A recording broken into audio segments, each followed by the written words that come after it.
అది ఆ శాసనసభ్యులు ఆయన భా సరే అది ఆ శాసనసభ్యులు ఆయన భాష అది ఒకసారి ఆయనకి ఆయనే పరిశీలించుకోవాలి. తమ అధినేత ఆదేశాల మేరకు ఆయన మాట్లాడారా? లేకపోతే ఆయనగా మాట్లాడారా? దీని మీద పవన్ కళ్యాణ్ గారు స్పందించాలి. ఒక వ్యక్తి రాజ్యాంగ పదవిలో ఉన్న వ్యక్తి సభ్యత, సంస్కారం లేకుండా మాట్లాడడం ఫస్ట్ టైం నేను ఎప్పుడు చూడలేదు. తన స్థాయికి మించి దిగజారిపోయి ఇష్టం వచ్చినట్టు ఒక ముఖ్యమంత్రిని గతంలో ముఖ్యమంత్రిగా పనిచేసిన పెద్ద వ్యక్తిని స్థాయి మర్చి నోటికొచ్చిన విధంగా అన్పార్లమెంటరీ లాంగ్వేజ్ వాడుతున్నారు.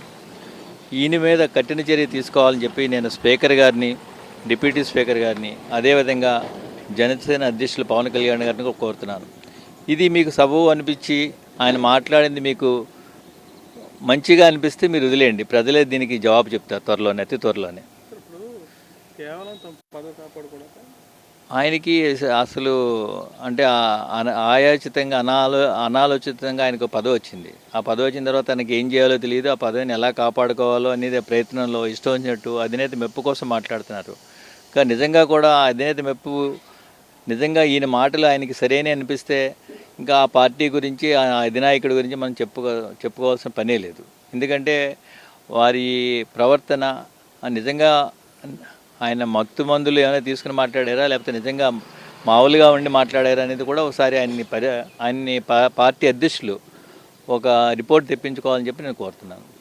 జగన్మోహన్ రెడ్డి నేను కాకినాడ రోడ్లకు రాగలవని ఒకటి పోటీ చేయగలని పరిధి పులివెందులు అంటారు. అసలు నిజంగా జగన్మోహన్ రెడ్డి ఏ స్థాయి వ్యక్తితో అసలు ఇలా మాట్లాడడం చూస్తే ఏమనిపిస్తుంది? అతని మెంటల్ స్టేటస్ గురించి నాకు చిన్న డౌట్ ఉంది సార్. నిజంగా కూడా ఆయన సరిగ్గా ఉన్నాడా లేదా అనేది నాకు డౌట్. ముందుగా దాన్ని ఒకసారి పరిశీలించాలి. అది ఆ పని ఆ పార్టీ అధినేత చేస్తే బాగుంటుంది అనేది నా భావం.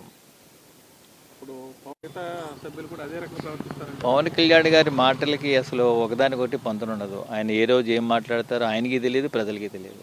ప్రజలు ఆయన చూసి నవ్వుకుంటున్నారు, హేళన చేస్తున్నారు. ఈ వ్యక్తికి నిజంగా బుర్రందా అని ఒక వ్యక్తి, ఆ పార్టీకి చెందిన వ్యక్తే కామెంట్ చేశాడు నా దగ్గర. మా వాడికి తేడా ఉందండి, ఏదో చూపించాలి మా వాడికి అని చెప్పి అంటున్నాడు. అంటే హేళనగా, హాస్యాస్పదంగా మాట్లాడుతున్నారు. ఆ పార్టీ నాయకులే, నేను కాదు, నేను మాట్లాడలేదు. పంతం ఆనందజీ గారు ఒక అడ్రస్ లేని వ్యక్తి. ముందు చెప్పాలంటే కాకినాడ రూరల్ నియోజకవర్గంలో ఆయనకి పంతం అనే ఇంటి పేరు ఉపయోగించుకుని తప్ప అతనికి ఏ విధమైన రాజకీయ నేపథ్యం కానీ ఏది లేదు. ఆయనకు నిజంగా ఇప్పుడు ఎలాగైతే మన డాక్టర్ గారు చెప్పినట్టు ఆయన మందు తాగి మాట్లాడినట్టు అనిపిస్తుంది. ఆ మాటలు కూడా లిక్కర్ సేవించి మాట్లాడినట్టు అనిపిస్తుంది. ఇప్పుడు యానా కొడక అని చెప్పి ఇక్కడికి రా అని చెప్పి అనడం మరి సభ్య సమాజంలో సిగ్గు. ఒక ఎమ్మెల్యేగా, ప్రజాప్రతినిధిగా ఒక పోటీ చేసి నగ్గి ప్రజల్లోంచి నగ్గిన వ్యక్తి ఈ రకంగా దిగజారుడు మాటలు మాట్లాడటం ప్రజాస్వామ్యంలో కాపులు అంతా కూడా సిగ్గుపడే విషయం. ఎందుకంటే ఒక కాపుగా ఇవాళ ఎప్పుడు కూడా కాపులు ఎవరిని కూడా ఈ రకంగా ఈ గోదావరి జిల్లాల్లో విమర్శించిన దాఖలాలు లేవు. ఎప్పుడు కూడా గౌరవించి పుచ్చుకునే జాతి మంది. ఈ జాతిలో మీరు వేరే వ్యక్తులను గౌరవించాలి తప్ప ఇలాగ మాజీ ముఖ్యమంత్రిగా చేసిన జగన్మోహన్ రెడ్డి గారిని ఈ రకంగా మాట్లాడటం చాలా దారుణం. ఇటువంటి వ్యాఖ్యలు మళ్ళీ కానీ చేస్తే ఖచ్చితంగా తగిన బుద్ధి చెప్తామని వైఎస్ఆర్ పార్టీలో నాయకులంతా కూడా తగిన బుద్ధి చెప్తామని చెప్పి ఈ సభాముఖంగా హెచ్చరిస్తూ, మళ్ళీ కూడా రాష్ట్రంలో కాపులు మీటింగ్ పెట్టుకున్నారు.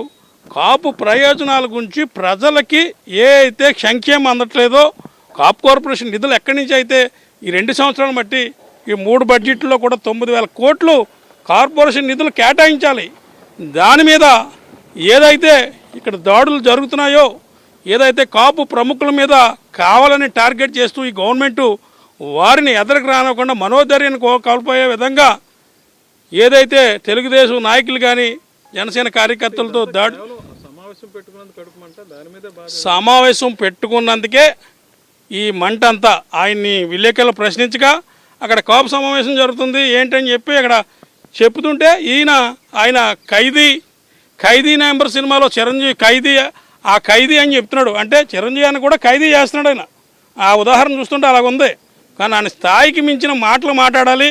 సభ్య సమాజంలో ఎప్పుడు కూడా గౌరవ మర్యాదలు తీసుకునే విధంగా ఉండాలి తప్ప మరి పవన్ కళ్యాణ్ కూడా ఎక్కడ పడితే అక్కడ ఆయన స్థాయి ఏంటో చూసుకు మాట్లాడలేదు. ఆయన కూడా వాడు వీడు ఈయన సంబోధిస్తూ మీరేం చేస్తున్నారు ఎమ్మెల్యేలు ఎంపీలు అని చెప్పి అంటున్నాడు. రెచ్చగొట్టే విధంగా ఆయన బ్రీఫ్ చేసి వెళ్ళారు. ఈ కాపుల సమావేశం జరుగుతుంది కాబట్టి ఆయన హైదరాబాద్ నుంచి ఇక్కడ రప్పించి చంద్రబాబు నాయుడు పన్నాకమని చెప్పి మేము కాపు నాయకులుగా మేము తెలియజేస్తున్నాం.